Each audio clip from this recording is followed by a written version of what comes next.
How to choose the right digital marketing agency. Confuse అవుతున్నారా? Let's go తెలుసుకుందాం.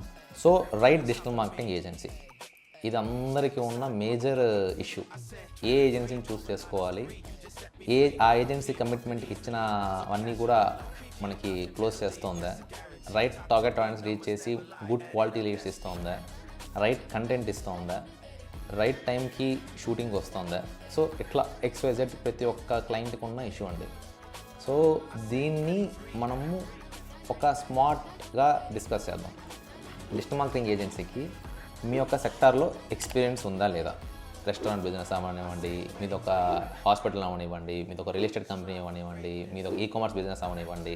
So ఈ particular సెక్టార్లో ఆ డిజిటల్ మార్కెటింగ్ ఏజెన్సీ ప్రీవియస్గా వర్క్ చేసిందా లేదా, ఫస్ట్ పాయింట్.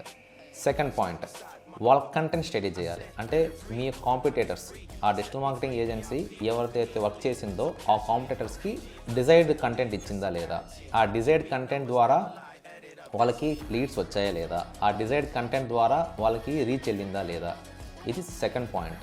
థర్డ్ పాయింట్, ఆ ఏజెన్సీకి ఇన్హౌస్ టీమ్ ఉందా లేదా, ఆ ఏజెన్సీ దగ్గర రైట్ పీపుల్ అంటే రైట్ టెక్నీషియన్స్ ఉన్నారు లేదా. Technicians, graphic designers, video editors, takers, వాళ్ళ దగ్గర ఉన్న ఎక్విప్మెంట్ ఇవన్నీ కరెక్ట్గా ఉన్నాయా లేదా.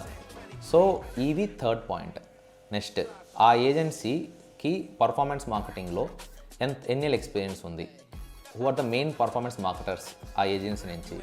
ఫోర్త్ మేజర్ పాయింట్ ఏంటంటే, ఎనీ ఏజెన్సీ కూడా రైట్ టైంకి డెలివరబుల్స్ ఇవ్వలేదు.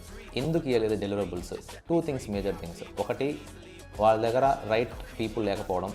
అంటే ఒక ఎడిటరో ఇద్దరు ఎడిటరోకి పెట్టి వాళ్ళు ఒక 10 మంది క్లయింట్స్ మెయింటైన్ చేయడం, లేదు అంటే ఫ్రీలాన్సింగ్ పీపుల్స్ ఇవ్వడము. సో ఇవన్నీ ఇష్యూస్ ఉంటాయి. ఇవి కూడా ఉన్నాయా లేదా, వాళ్ళకి ఒక ఆఫీస్ ఉందా లేదా. ఇవన్నీ తెలుసుకున్న తర్వాత మనము ఆ రైట్ ఏజెన్సీయా కాదా అని మీరు డిసైడ్ అవ్వచ్చు.